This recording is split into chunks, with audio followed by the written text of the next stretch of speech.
आप लोग मीडिया में अक्सर ये देखते या सुनते हैं कि पेटीएम की वैल्यूएशन 20 बिलियन यूएस डॉलर है, मतलब रुपए में तकरीबन 1.5 लाख करोड़ रुपए।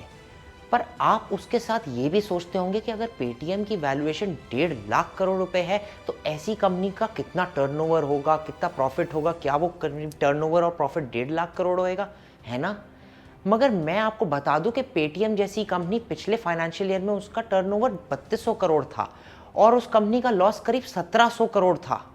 तो ये कैसे मुमकिन है कि ऐसे लॉस मेकिंग कंपनी की वैल्यूएशन इतनी ज़्यादा है?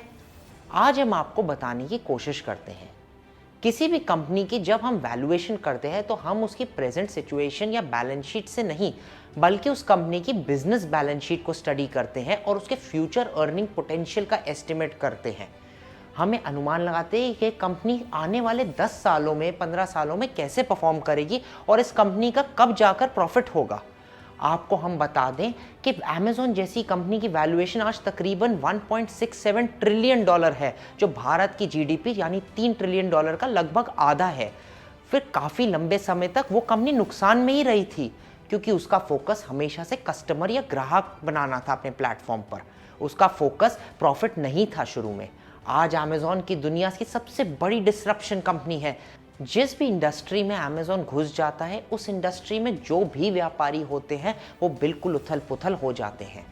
अश्वथ सर हर कंपनी की इंसान की उम्र से तुलना करते हैं और उन्होंने पेटीएम को एक एडोलेसेंट, मतलब यानी एक जवान लड़के से कंपेयर किया है। पेटीएम हर साल एक नया प्रोडक्ट निकाल रहा है, एक नया सर्विस स्टार्ट कर रहा है और हर साल नए कस्टमर्स और मर्चेंट्स एक्वायर करने के लिए ज़बरदस्त पैसे खर्च करता है। तो उनके हिसाब से पेटीएम अभी एक जवान लड़के की तरह कंफ्यूज्ड है। उसको क्या करना है उसे पता नहीं है, उसकी अटेंशन स्पैन बहुत कम है। ये कंपनी हर कुछ महीनों में अपने नए प्रोडक्ट्स और सर्विसेज लेके आती रहती है, तो एज अ वैल्यूअर ये समझ नहीं आता इस कंपनी को कैसे हम वैल्यू करें। पेटीएम के प्लेटफॉर्म पर करीब 4,03,300 करोड़ का लेन देन हुआ है। इस लेन देन पर पेटीएम ने लगभग 0.6% से 0.8% का टेक रेट कमाया है। मगर क्या ये टेक रेट बढ़ेगा जैसे movies, entertainment, e commerce, mutual fund, stock broking और लोन्स जैसे प्रोडक्ट्स इसके ऐप से बढ़ेंगे? शायद हाँ, क्योंकि इसी उम्मीद से पेटीएम इतनी बड़ी धनराशि ले रहा है आईपीओ के जरिए। पूरा ऑफर है 16,600 करोड़ का, जिसमें से फ्रेश इशू 8,300 करोड़ और ऑफर फॉर सेल 8,300 करोड़ का है। पेटीएम का एक विजन है कि इंडिया की सबसे बड़ी फिनटेक कंपनी बनने का, और आज उसके पास इतना बड़ा कस्टमर बेस और मर्चेंट बेस है जिसको वो यूज करके अलग अलग प्रोडक्ट्स बेच रहा है। आज पेटीएम को एक नया फाइनेंशियल बिजनेस लेकर आने में ये सोचने की कोई ज़रूरत नहीं कि वो कस्टमर्स तक कैसे पहुंचेगा। उसको तो बस नया बिजनेस केवल लाना है और खुद ब खुद कस्टमर्स उसके प्लेटफॉर्म पर है जो ऑलरेडी इस बिजनेस से काम करेंगे। क्योंकि पेटीएम सिर्फ पेटीएम के लिए नहीं, फाइनेंस की दुनिया का हर वो काम का इकोसिस्टम बन सकता है। तो वैल्यूएशन तो हमारे गुरु अश्वथ सर ने 19 बिलियन डॉलर की लगाई है, बट ये वैल्यूएशन में बहुत इफ्स और बट्स हो सकते हैं। उन्होंने अज्यूम किया था कि जीएमवी 40% से बढ़ेगी अगले 5 साल, और फिर धीरे धीरे ये 40% की ग्रोथ इन जीएमवी गिर करके 4.19% तक सेटल होगी 10वें साल तक, और उसके आगे इसी तरह से 4.19% पर ही ग्रो करती रहेगी।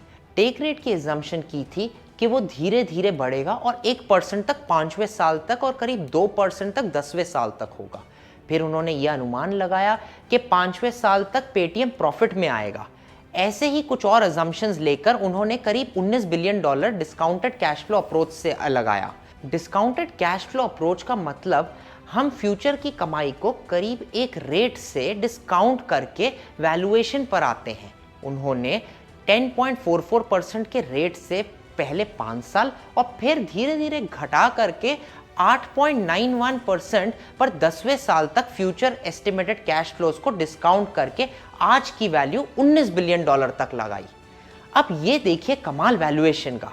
अगर पेटीएम अपने पुराने लॉसेस का बिजनेस में सेट ऑफ लेके और अपने टेक रेट 5वें साल तक 1.25% और 10वें साल तक 2.5% तक बढ़ा सकता है अलग अलग वैल्यू एडेड सर्विसेज से या कोई और माध्यम से, जैसे इंश्योरेंस और लोन्स पे फोकस करके, और सेम ग्रोथ रेट और बाकी अजम्पशंस जो अश्वथ सर ने लिए हैं, तो उसकी वैल्यूएशन 23.5 बिलियन डॉलर्स तक हो सकती है।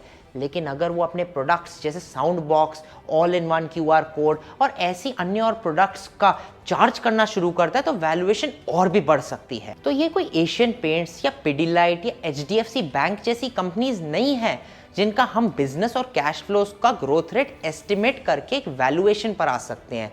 ये न्यू एज बिजनेसेस हैं जो आज से 5 साल पहले और आगे के 5 साल बाद बहुत अलग होंगे।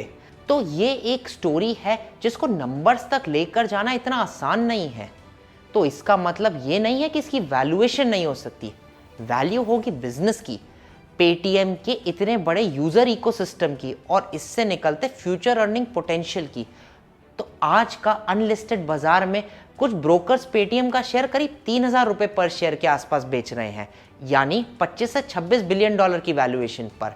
मेरे ख्याल से आज की बुल मार्केट के चलते में बिल्कुल मैं हैरान नहीं हूंगा अगर पेटीएम इससे भी बढ़कर 30 से 35 बिलियन डॉलर का ट्रेड हो।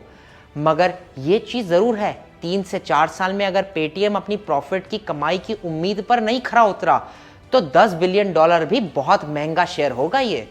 तो पेटीएम का आईपीओ तब सब्सक्राइब करो जब आपको लग रहा है कि पेटीएम अपने कोर वॉलेट और ट्रांजैक्शन सर्विसेज से बढ़कर बाकी value added chargeable fintech services को अपना रेवेन्यू बेस बनाए।